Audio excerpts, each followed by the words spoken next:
por gentileza.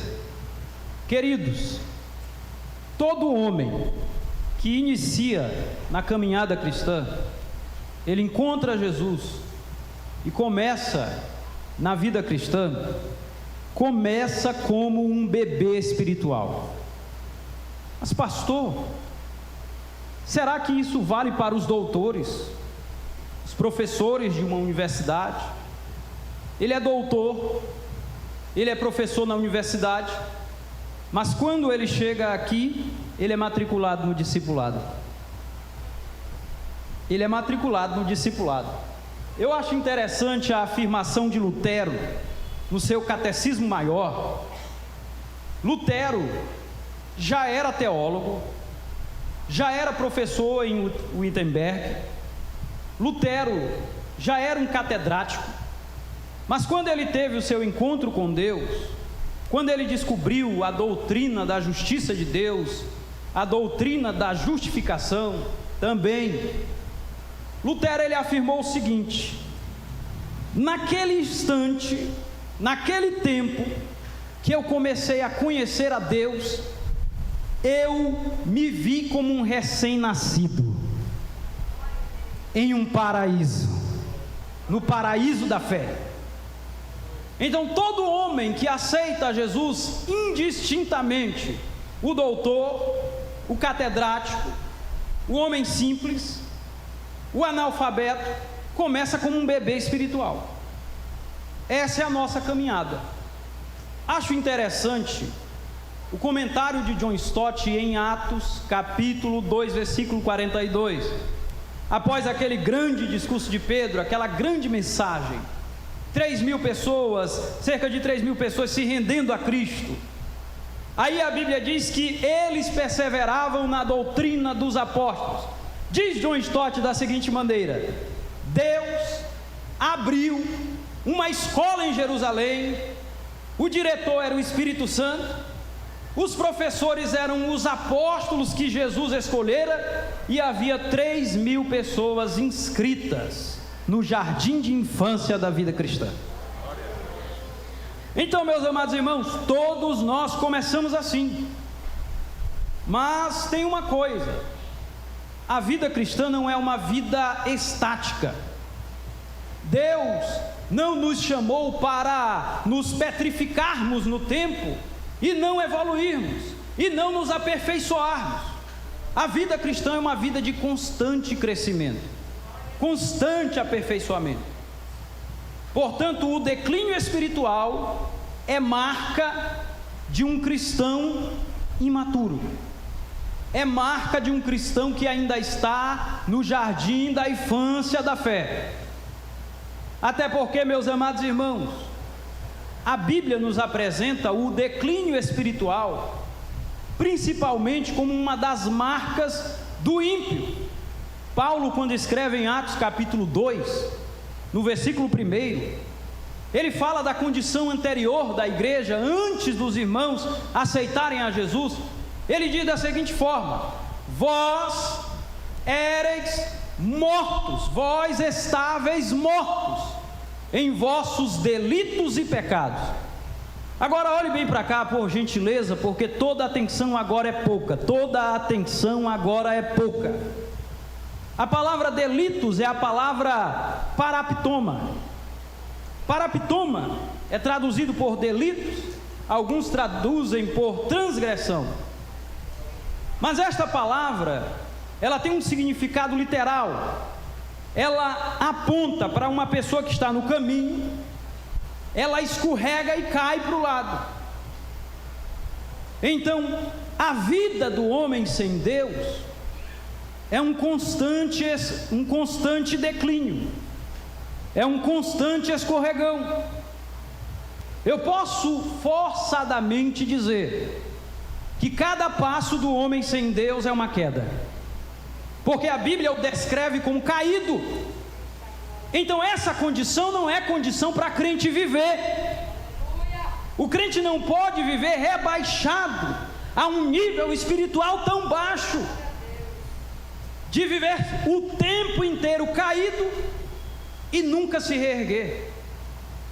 Olha, a Bíblia diz em Provérbios, no capítulo 4, no versículo 19, na verdade 18 e 19, nos mostram o grande contraste entre o homem que serve a Deus e o ímpio. E diz que a vida do ímpio, o caminho do ímpio, é como a escuridão. A palavra escuridão ali é afelá. Derek Kinder, ele explica da seguinte forma, que esta palavra fala da total ausência de luz, de sabedoria e de direção para a vida. Esta palavra pode ser traduzida literalmente por trevas profundas. Então, o homem sem Deus, ele está no caminho, mas ele não tem luz, ele não tem direção, ele não tem sabedoria. Mas e o homem que serve a Deus? Diz o versículo 18, que a vereda dos justos é como a luz da aurora, que vai brilhando mais e mais, até alcançar dia perfeito. Aleluia! Então, meus amados, nisso eu já apresentei para os irmãos, pelo menos duas características. Uma para o crente imaturo, que é uma vida de declínio espiritual, e que, claro, eu digo para os irmãos, essa não é a vida que Deus tem para nós. E outra, a vida do crente que abandonou a infância da fé. Ele deixou de ser menino, e ele está em constante desenvolvimento, em constante aperfeiçoamento. Ele está crescendo para a glória de Deus. Digo-vos também que o cristão maduro não atingiu ainda a perfeição absoluta. Nós poderíamos até dizer que o cristão maduro, ele vive uma perfeição relativa, no sentido de que ele está sendo gradualmente aperfeiçoado por Deus, pela ação do Espírito de Deus na vida dele. Então, o cristão maduro é aquele que está em constante desenvolvimento, mediante o conhecimento das Sagradas Escrituras, mediante o seu relacionamento com Deus, mediante a sua sujeição e submissão em aprender com Deus nas diversas circunstâncias da vida, quer sejam circunstâncias que o convidem a rir, ou quer sejam circunstâncias que o convidem a chorar, o cristão maduro permanece firme nos caminhos do Senhor. Ele não se desvia, ele não se afasta, ele não deixa a igreja, ele não se revolta com a fé, ele é maduro. Então, o cristão maduro, ele atingiu um nível de equilíbrio que lhe permite lidar com as diversas demandas da vida. Oh, glória a Deus! Que lhe permite administrar as diversas circunstâncias da vida. E eu digo-vos, meus amados irmãos, que esta condição tão maravilhosa de vida, porque, irmãos, é tão bom você ver um crente maduro, um crente maduro, um crente equilibrado. Ele pode ser simples, ele pode ser humilde, mas ele dá glória a Deus, a vida dele glorifica a Deus, a dificuldade, as adversidades. Ele se entristece, sim, se entristece. Ele pode ficar angustiado, sim, pode. Mas ele sabe que o seu Deus está no controle da vida dele. Quero vos dizer essa noite também, para a gente já começar a correr aqui, que essa condição de vida é para todo crente. Repita comigo, diga: é para todo crente. É para todo crente, irmão. Ah, mas será que a maturidade cristã não é só para os pastores, esses homens de Deus, que dirigem culto quase todo dia, esses homens de oração, esses homens de pregação? Será que a maturidade cristã não é somente para as irmãs do círculo de oração, essas mulheres de Deus, o círculo de oração, a coluna da igreja? Será que não é só para elas? Meus irmãos, maturidade cristã Maturidade espiritual, porque nós estamos falando aqui voltados para o sentido bíblico e espiritual. Porque existe a maturidade física também, a maturidade do organismo em si. Mas eu digo aos irmãos, todo crente pode ser um cristão maduro. Todo crente pode ser um cristão maduro.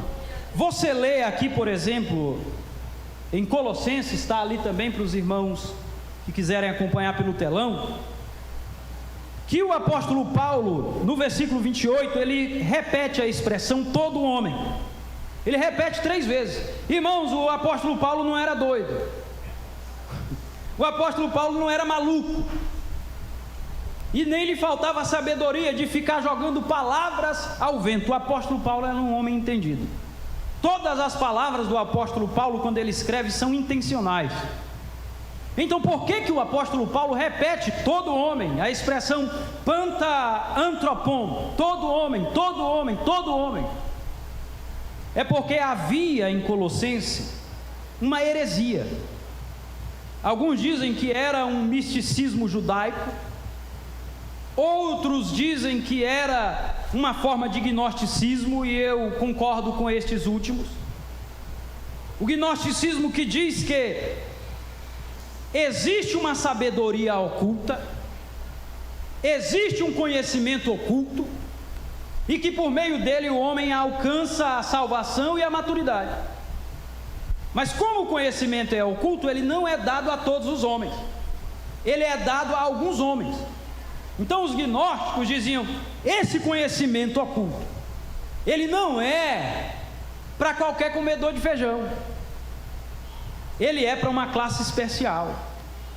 Aí Paulo vai dizer assim: nós anunciamos, ademoestando a todo homem, ensinando a todo homem, em toda a sabedoria, para apresentarmos todo homem perfeito em Cristo.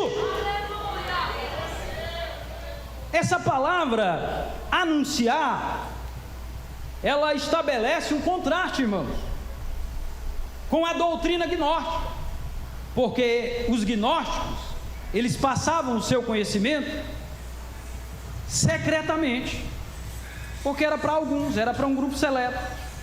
Aí Paulo está dizendo, aqui no evangelho não, aqui no evangelho é luz do dia, é claro para todo mundo ver. Nós anunciamos é para todo homem, nós ensinamos para todo homem, e todo homem pode ser perfeito em Cristo. Essa palavra perfeito, ela gerou muito